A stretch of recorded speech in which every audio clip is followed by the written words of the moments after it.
हम सब डॉक्टर मनमोहन सिंह को आज उनके किए कामों से याद कर रहे हैं और सबसे ज्यादा स्मृति में वही बयान बार बार आता है कि इतिहास मेरी गणना करेगा और वो तय करेगा कि मैं उदार था या नहीं था।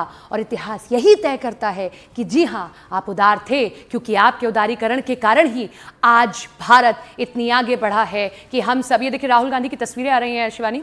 राहुल गांधी पहुंचे हैं और राहुल गांधी ने एक बड़ा इमोशनल पोस्ट शेयर किया और ये भी कहा कि देखिए प्रियंका गांधी भी उनके साथ मुझे नजर आ रही हैं कि हमेशा मैं केक साथ में काटता था, लेकिन इस बार मुझे केक अकेले काटना होगा। आप मेरे मार्गदर्शक थे और अब आप मुझे छोड़कर चले गए हैं। तो कांग्रेस दफ्तर के अंदर से तस्वीरें फिलहाल आप देख रहे हैं, जहां पर राहुल गांधी पहुंच चुके हैं अंतिम दर्शनों के लिए डॉक्टर मनमोहन सिंह जी के, और उनके साथ उनकी बहन प्रियंका गांधी भी इस वक्त मौजूद हैं। ऐसी खबरें भी सामने आ रही हैं कि सोनिया गांधी भी कांग्रेस दफ्तर में पहुंच चुकी हैं और कांग्रेस दफ्तर में ही उनका जो पार्थिव शरीर है अंतिम दर्शनों के लिए रखा जाएगा, जहां पर तमाम जो कांग्रेस के कार्यकर्ता हैं, जो आम जनता है, वो वहां पर पहुंचकर उनके अंतिम दर्शन कर सकती है।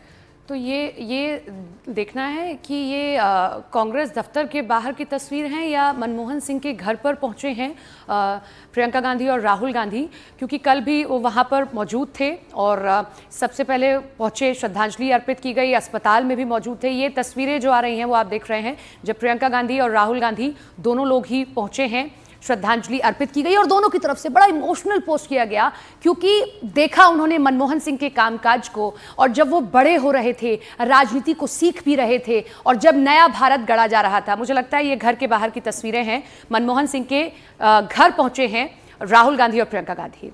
तो तस्वीरें लगातार हम आप तक पहुंचा रहे हैं और अंतिम दर्शनों के लिए उनका पार्थिव शरीर आज रखा जाएगा। एक अंतिम विदाई देश के नेता को, और 2 बार भारत के प्रधानमंत्री रहे, प्रधानमंत्री रहते हुए भी उन्होंने बेहतरीन काम किए। आरटीआई, राइट टू इंफॉर्मेशन वो लाए, राइट टू एजुकेशन वो लाए, आधार कार्ड जो आज हम सब की जेबों में रहता है, और जब भी पहचान की बात की जाती है तो अक्सर हम दिखा देते हैं, वो आधार कार्ड की जो उपज थी, उस सोच की जो उपज थी, वो भी उन्हीं की ही सोच थी। और ऐसे में आधार कार्ड उन्होंने दिया। मनरेगा, किस तरीके से जो मजदूर हैं उनको भी पैसों की गारंटी यहाँ पर मिले, उनको भी उनके काम की गारंटी यहाँ पर मिले। मनरेगा का फैसला भी उनका बहुत बड़ा फैसला था, जिससे आज तमाम जो मजदूर हैं वो लाभार्थी भी बन रहे हैं। और ऐसे देश के बहुत बड़े बड़े फैसले उनकी ओर से लिए गए थे, और जानते थे कि शिक्षा आखिर कितनी महत्वपूर्ण है। इसी कारणवश उनकी ओर से राइट टू एजुकेशन भी लाया गया। जो बच्चे हैं उनको जो बेसिक शिक्षा है वो उन तक पहुंचे, उसके वो लाभार्थी बने, उसके प्रयास उनकी ओर से किए गए। और उनका कार्यकाल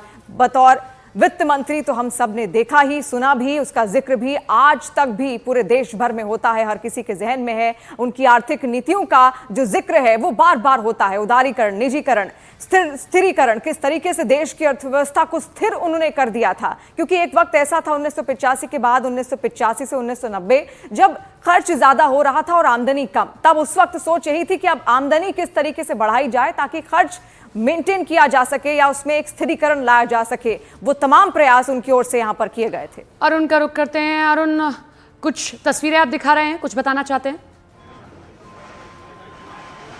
तस्वीरें में आपको दिखा